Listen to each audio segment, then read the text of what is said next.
So hello बाल, शुरुआत करते हैं question number 11th of magnetic से।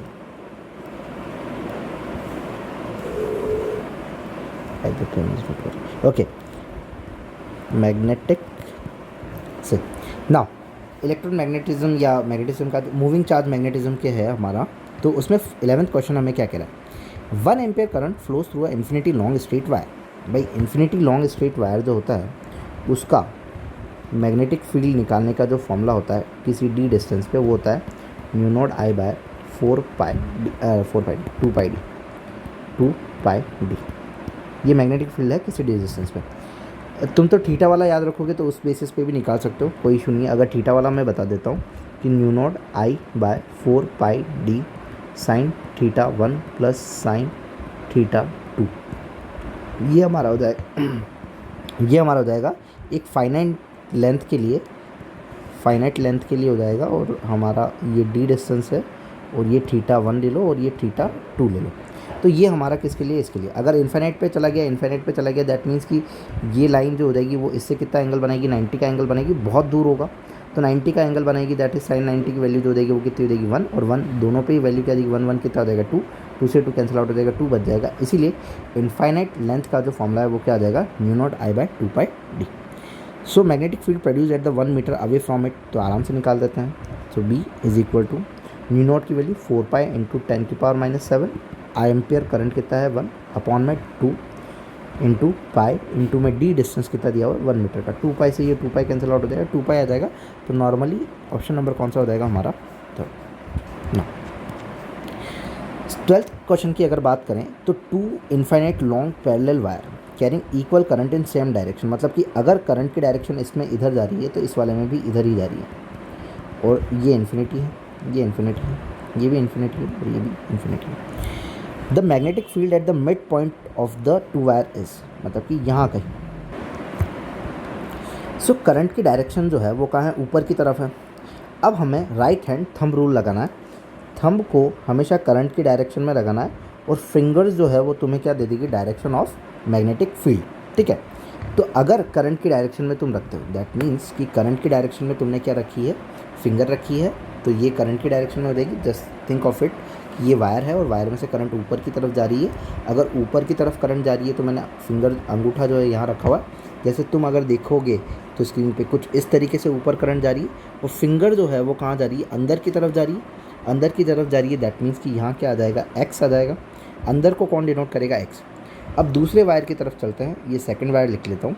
तो सेकंड वायर पे अगर हम जाएंगे तो यहाँ पे भी करंट ऐसी जा रही है, बट अब जो पॉइंट है वो कहाँ है, इस वाली साइड है, इसके इस तरफ है। तो अगर यहाँ से देखोगे तो कहाँ आ रहा है, ऊपर की तरफ आ रहा है। इस साइड से देखने पे कहाँ आ रहा है, ऊपर की तरफ। दैट मीन्स कि यहाँ क्या बन जाएगा, डॉट बन जाएगा।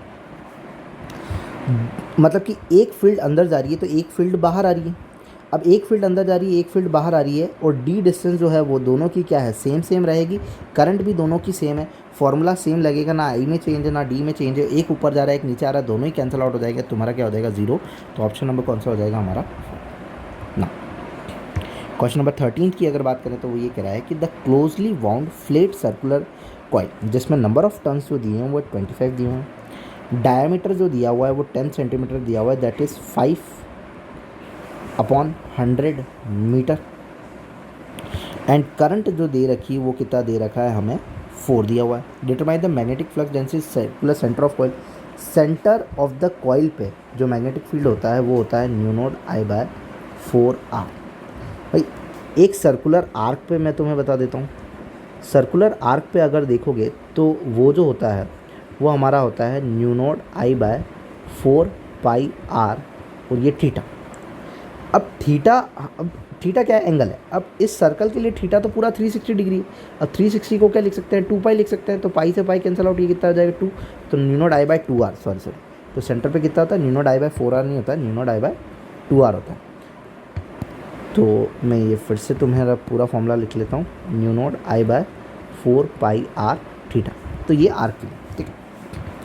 n है नंबर ऑफ टर्न्स, तो मल्टीप्लाई कर दो 25 इंटू, अब हमारे पास में यहाँ पे वैल्यू ओपन है तो 4 इंटू पाई इंटू करंट जो दे रखा है वो 4 देख रखा है, डिवाइडेड बाय हमारे पास में 2 है, इंटू r जो है डिस्टेंस दे रखी है 5/100, तो 100 हम ऊपर लिख लेते हैं।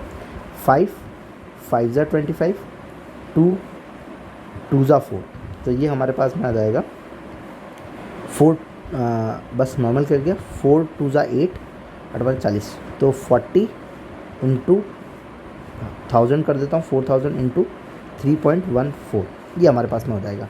तो 3.14 इंटू 4 इंटू में 10 की पावर 3, तो 4 चौक 16 का 6 लगे 1 4 4 5 और 4 4 4 12, तो 12.56 इंटू में 10 और न्यू नॉट 4 पाई इंटू 10 की पावर -7 होता है, ठीक है। तो 10 की पावर 3, यहाँ पे अपन ने वैल्यू नहीं लिखी, न्यू नॉट की जो वैल्यू होती है 4 पाई इंटू 10 की पावर -7 होती है। दैट मीन्स कि 7 जीरोज़ जो है वो कहाँ है हमारे पास में, नीचे की तरफ है।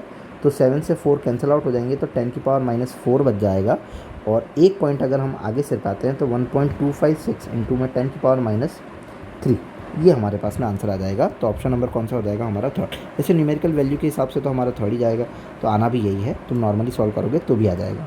मतलब कि वैल्यू को अगर मैं फिर से बताऊँ कि क्या पुट आउट करी है, तो n की वैल्यू 25 है, न्यू नॉट की वैल्यू 4 पाई इंटू 10 की पावर -7, और डी करंट जो है वो कितना है 4 अपॉन में हमारे पास में 2, और r जो है वो 5 इंटू में 100 का चला जाएगा ऊपर।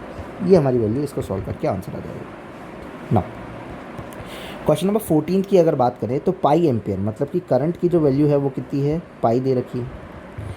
Current flowing through a long straight wire due to this field, मतलब कि मैग्नेटिक फील्ड जो आया 5 इंटू 10 की पावर -5 आया है, produce at distance of a point from the axis. ठीक है, तो इन्फिनिटी लॉन्ग वायर है, मैग्नेटिक फील्ड, और ये दिया हुआ डिस्टेंस पूछिए कि कितना क्या रहेगा मैग्नेटिक फील्ड अगर इतना है। तो B equals to mu naught I by 4 pi D. Infinite के लिए क्या होता है 2 पाई डी होता है, सॉरी ये आ जाएगा 2 pi D. So mu not की वैल्यू, न्यू नॉट रखा हुआ नहीं है तो डायरेक्ट ही न्यू नॉट ही लिख लेते हैं। करंट की वैल्यू पाई है अपॉन में 2 इंटू पाई, और जो हमारा डी डिस्टेंस है वो हमें फाइंड करना था, तो डी ऊपर चला जाएगा, बी नीचे आ जाएगा। दैट इज़ 5 इक्वल्स टू 10 की पावर -5, तो हम लिख लेते हैं 10 की पावर प्लस का 5 ऊपर। पाई से पाई कैंसिल आउट हो जाएगा, 5 2 ज़ा 10 हो जाएगा, 1 10 से ये चला जाएगा 4, तो 10 की पावर 4 न्यू नॉट हमारा आंसर हो जाएगा। तो ऑप्शन नंबर हो जाएगा हमारा फर्स्ट। ना 15, radius of a current carrying coil R of a ratio of magnetic field at is axial point is R distance away from the centre of the coil and the magnetic field at the centre. देखो, अगर circular coil है और उससे are distance पे axial पे कहीं तुम्हें क्या निकालना है, मैग्नेटिक फील्ड निकालना। ये आर दिया हुआ है और ये भी आर है, बट एक्चुअली मैं जो फॉर्मूला बता रहा हूँ वो एक्स के बेसिस पे बता रहा हूँ। तो यहाँ पे निकालने का फॉर्मूला होगा mu naught I R square by 2 X square plus R square की पावर 3 बाय 2, ये हमारा फॉर्मूला। और सेंटर पे तो क्या आता है सर, सेंटर पे हमें पता है mu naught I by 2r होता है। अब ये फॉर्मूले में x की जो वैल्यू है वो ये कहता है axial point which is r, तो x जो है वो किसके बराबर है, r के बराबर है। दैट मीन्स अगर हम इसे सॉल्व करेंगे mu naught I R square by 2, R square plus R square कितना हो जाएगा 2r स्क्वायर की पावर 3 बाय 2 हो जाएगा।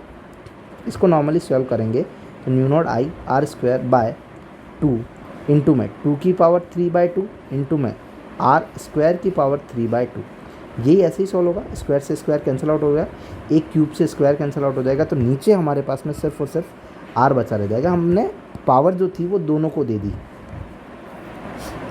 तो हम ये लिखेंगे हमें कौन सा चाहिए, एक्सियल अपॉन में मैग्नेटिक फील्ड एट सेंटर, तो बी एक्सियल लिखेंगे अपॉन में बी सेंटर लिखेंगे। एक्सियल की वैल्यू आई है mu naught I by 2 into में 2 की पावर 3 बाय 2 इंटू में आर, और सेंटर वाला लिखेंगे तो न्यू नॉट आई अपॉन में 2 इंटू में आर, तो 2r से 2r cancel out, mu naught I से mu naught I cancel out, तो हमारा रेशियो कितना है 1/2 की पावर 3 बाय 2, तो 1/2 की पावर 3 बाय 2 ऑप्शन नंबर कौन सा हो जाएगा हमारा, नॉर्मली थर्ड हो जाएगा। सिंपल से क्वेश्चन है, फॉर्मूला बेस्ड है, फॉर्मूला याद है, लगाने का तरीका पता है, तो जस्ट लगाओ और आंसर लो, ठीक है। नाउ 16th की अगर बात करें तो 16th हमें क्या कह रहा है कि when a current is flowing through a circular coil is double, but जो करंट फ्लो हो रहा है सर्कुलर कॉइल के अंदर वो डबल कर दिया, ठीक है। तो मैग्नेटिक फील्ड सेंटर की बात कर रहा है तो mu naught I by 2r। अभी कह रहा है कि करंट को क्या कर दिया डबल, तो न्यू नॉट 2i अपॉन में double and the number of turns of the coil in it is half, तो नंबर ऑफ टर्न्स को क्या कर दिया हाफ, यहाँ पे n आएगा तो n बाय 2 लिख देंगे। The magnetic field at the centre 2r है, ये 2 से 2 कैंसिल आउट हो जाएगा, तो कोई फ़र्क नहीं आया, new naught I by 2r ही बना। दैट मीन्स कि सेम का सेम रहेगा, ऐसा कोई फ़र्क नहीं आया। तो फर्स्ट फॉर्मूला क्या है, N mu naught I by R. So which of the following statement is not true, मतलब गलत है। Magnetic field at the centre of the circular loop proportional to current, हाँ डायरेक्टली प्रोपोर्शनल है current के। Inversely proportional to radius, हाँ inversely proportional है। Proportional to number of turns, हाँ proportional to number of turns है। तो एक भी गलत नहीं है, तो ऑप्शन नंबर कौन सा हो जाएगा हमारा, फोर्थ। नाउ क्वेश्चन नंबर 18 की अगर बात करें तो 18 हमें ये कह रहा है कि a circular coil of radius R, ठीक है, सर्कुलर कॉइल है जिसकी रेडियस जो है वो आर है, carries an electric current, the magnetic field due to a coil at a point on axis of a coil located at a distance R from the centre, मतलब कहीं ना कहीं ये आर डिस्टेंस पे एक्सिस पे located है। Such as are, मतलब कि ये जो तुम्हारा आर डिस्टेंस है वो बहुत ज़्यादा है रेडियस से, मतलब कि आर डिस्टेंस जो है वो रेडियस से कहीं ज़्यादा है। तो अगर आर डिस्टेंस रेडियस से कहीं, नॉर्मली फॉर्मूला हमारे पास में क्या है, नॉर्मल फॉर्मूला है mu naught I R square by 2 X square plus R square की पावर 3/2।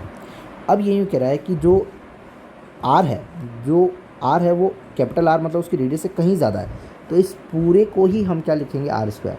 तो mu naught I capital R square by 2 small R square की पावर 3/2, तो 2 से 2 कैंसिल आउट हो जाएगा, तो ये फॉर्मूला बन जाएगा new naught I capital R square upon में 2 आर की पावर क्यूब।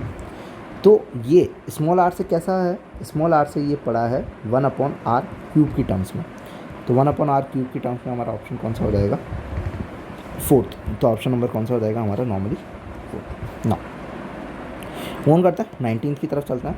तो दो कंसंट्रिक सर्कुलर लूप है, कंसंट्रिक है मतलब कि दोनों का सेंटर जो है वो भाई सेम। कंसंट्रिक लूप रेडियस जो है वो 0.08 है, तो एक की रेडियस 0.08 है तो अंदर वाला हो जाएगा, और 1 मीटर है तो ये बाहर वाला हो जाएगा 0.1 मीटर है, ठीक। Such that the magnetic field at a centre is zero, मतलब कि सेंटर में जो मैग्नेटिक फील्ड आया है वो दोनों की वजह से जीरो आया है, मतलब कि एक की वजह से अंदर जा रहा होगा तो दूसरे की वजह से बाहर आ रहा होगा, मतलब कि दोनों का मैग्नेटिक फील्ड क्या होगा, बराबर बराबर होगा। भाई B1 प्लस B2 का सम जो है वो जीरो है, दैट मीन्स कि B1 इक्वल्स टू B2, दोनों डायरेक्शन अलग अलग होगी, बस एक अंदर की साइड में होगा तो एक बाहर की साइड में होगा, दोनों की मैग्नेटिक फील्ड जो होगी वो बराबर बराबर होगी। If the current in a outer loop is 8 ampere, मतलब आउटर वाले के अंदर 8 एम्पियर है, अगर क्लॉकवाइज चल रही है तो दूसरा वाला एंटी क्लॉकवाइज ऑप्शन आना चाहिए, तो एंटी क्लॉकवाइज के दो ऑप्शन आ गए भाई, एंटी क्लॉकवाइज होना चाहिए अपने ऑप्शन में, क्योंकि एक क्लॉकवाइज चलेगी, वेट, जब एक क्लॉकवाइज चल रही है, अगर जो डायरेक्शन है वो अगर हमारी क्लॉकवाइज है, तो फर्स्ट में इसने क्लॉकवाइज बोली है, दैट मीन्स कि इस तरफ होगी डायरेक्शन, तो एंटी क्लॉकवाइज हमारी इस तरफ होंगे। मतलब अगर क्लॉकवाइज है दैट मीन्स कि करंट की डायरेक्शन अगर तुम क्लॉकवाइज लोगे तो इस साइड में जा रही है, सेंटर पे देखना है, ये फिंगर जो होगा, अंगूठा जो होगा ऊपर वाले पे ध्यान रखना कि इस तरीके से है, और जो फील्ड लाइन्स है, जो फिंगर्स है, वो कैसे जाएगी, ऐसे करके सेंटर से जाएगी, तो यहाँ पे क्या बनाएगी, एक क्रॉस बनाएगी, और जो बाहर वाली अंदर वाली है वो कहाँ से जा रही है, ऐसे जा रही है, और वो अंदर से कैसे जाएगी, जो डॉट है उससे बाहर की तरफ आ रही है, तो वो क्या बनाएगी, यहाँ पे डॉट बनाएगी, तो एक दूसरे से बाहर ही है। तो अगर एक क्लॉकवाइज है तो दूसरी क्या होनी चाहिए, एंटी क्लॉकवाइज होनी चाहिए। दोनों का मैग्नेटिक फील्ड बराबर होगा और सेंटर पे ही निकालना है, तो mu naught I by 2r is equal to mu naught I2 by 2r2 r1 I1, यही हो जाएगा। सो न्यू नॉट से न्यू नॉट कैंसिल आउट, 2 से 2 कैंसिल आउट, I1 की जो वैल्यू है भाई अंदर वाले की I1 है, और वो वैल्यू हमें नहीं पता है, तो I1 की वैल्यू हमें फाइंड करनी है, R1 जो है वो 0.08 है, इज इक्वल टू I2 की जो वैल्यू है वो कितनी है, 8 है, और R2 जो है वो 0.1 है, दैट इज़ कि ये हमारा जो 0.08 है वो कहाँ चला जाएगा, हमारा ऊपर आ जाएगा। सो ये पॉइंट हटेगा, 2 जीरोज़ लग देंगे, ये पॉइंट हटेगा, 1 0 लग जाएगा, 1 0 से 1 0 कैंसिल आउट हो जाएगा, तो 64, तो पॉइंट हो जाएगा 6.4 हो जाएगा, तो 6.4 anti clockwise, option number first. ना क्वेश्चन नंबर 20 की अगर बात करें तो क्वेश्चन नंबर 20 हमें क्या कह रहा है कि ना given figure the magnetic field eight point A पे, अगर किसी भी डायरेक्शन, अगर मान लो कि करंट की डायरेक्शन कुछ इस तरीके से है, तो वायर चाहे सेमी इन्फिनिट हो चाहे इन्फिनिट हो, अगर इससे परपेंडिकुलर डिस्टेंस में अगर दूर है वायर तो मैग्नेटिक फील्ड होगा, अगर उसी वायर की लाइन में अगर आ जाए मैग्नेटिक फील्ड फाइंड करना, तो वहाँ पे मैग्नेटिक फील्ड क्या हो जाएगा, उसकी वजह से ज़ीरो। जैसे कि यहाँ ये हमारी आई करंट है, अब इसकी लाइन में ही ये ए पॉइंट है, इसकी लाइन में ही है, तो इसकी वजह से तो क्या हो जाएगा, ज़ीरो, तो ये तो हो गया ज़ीरो। इस वाले की वजह से, वायर वाले की वजह से भी ये वाला पॉइंट इसकी लाइन में ही है, तो इस वाले की वजह से भी क्या हो जाएगा, ज़ीरो। तो अगर करंट की डायरेक्शन के अंदर अंदर ही पॉइंट आ जाए, मतलब कि ये जो डायरेक्शन करंट की चल रही है आई वाली, इसी लाइन पे अगर पॉइंट आता है तो उसका क्या होता है, मैग्नेटिक फील्ड ज़ीरो होता है। तो इन दोनों वायर की वजह से क्या हो जाएगा, ज़ीरो। अब सर्कुलर आर्क की वजह से, तो आर्क का फॉर्मूला तो मैंने बताया था। आर्क का फॉर्मूला हमारे पास में क्या था, ये वाला फॉर्मूला था। अब हमारे पास सर्कल क्या है, आधा है, दैट मीन्स कि क्या हो जाएगा, सिर्फ और सिर्फ पाई आ जाएगा 180 डिग्री के लिए। तो mu naught I pi by 4 pi D, pi से पाई कैंसिल आउट, तो mu naught I by 4r या 4d कह दो, वो जो डिस्टेंस है। तो mu naught I by 4r, mu naught I by 4r अपना ऑप्शन नंबर कौन सा हो जाएगा। So this are the 10 questions of magnetic. If you like then please subscribe. Thank you.